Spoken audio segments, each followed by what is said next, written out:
오늘의 사회 이슈를 홍희연 기자가 종합해드립니다. 오늘의 이슈 포커스입니다. 6.12 북미 정상회담이 다시 정상 궤도에 오른 가운데 북한 노동신문이 풍계리 핵실험장 폐기에 의미를 부여하는 논평을 냈습니다. 노동신문은 28일 핵시험장 폐기의 전 과정은 핵시험 전면 중지를 위한 국제적인 지향과 노력에 합세하려는 우리 공화국 정부의 애호적 입장에 대한 웅변적인 입증이라고 밝혔습니다.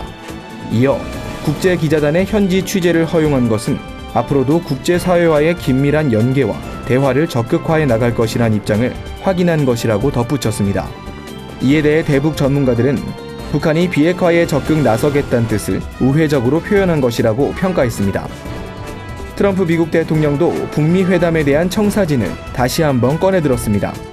트럼프 대통령은 북미 정상회담 개최 준비를 위한 실무회담이 열린 사실을 공식 확인하면서 북한은 경제적으로 위대한 나라가 될 것이라고 언급했습니다. 북한이 완전한 비핵화를 실행에 옮길 경우 미국이 제공할 경제 지원을 다시 강조한 겁니다. 일각에선 북미 정상회담 실무 논의가 진행 중인 만큼 북한과 미국이 얼마나 화끈한 협의를 이어갈지가 이번 회담의 관건이 될 것이라고 분석했습니다. 직원들에게 폭언을 퍼붓고 손찌검한 의혹이 제기된 한진그룹 조양호 회장의 아내 이명희 씨가 경찰에 소환됐습니다. 이명희 씨는 경찰청 앞에서 고개를 숙인 채 취재진 앞에 섰고 쏟아지는 질문엔 피해를 끼쳐 죄송하다, 성실히 조사에 임하겠다는 원론적인 답변을 남겼습니다. 특히 피해자 회유 시도를 한 적이 있느냐는 질문엔 없다고 짧게 답한 채 조사실로 발걸음을 옮겼습니다.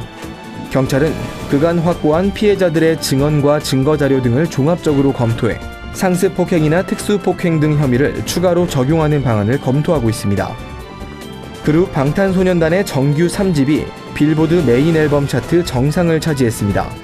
미국 현지 시간으로 27일 빌보드 측은 방탄소년단의 앨범이 빌보드 1위에 올랐다는 소식을 전했습니다. 빌보드는 앨범 판매량과 온라인 스트리밍 실적 등을 기반으로 매주 미국에서 가장 인기 있는 앨범의 순위를 매깁니다. 한국 가수가 이 차트에서 1위를 차지한 건 이번이 처음입니다. 영어가 아닌 외국어로 된 음반이 1위에 오른 것은 12년 만입니다.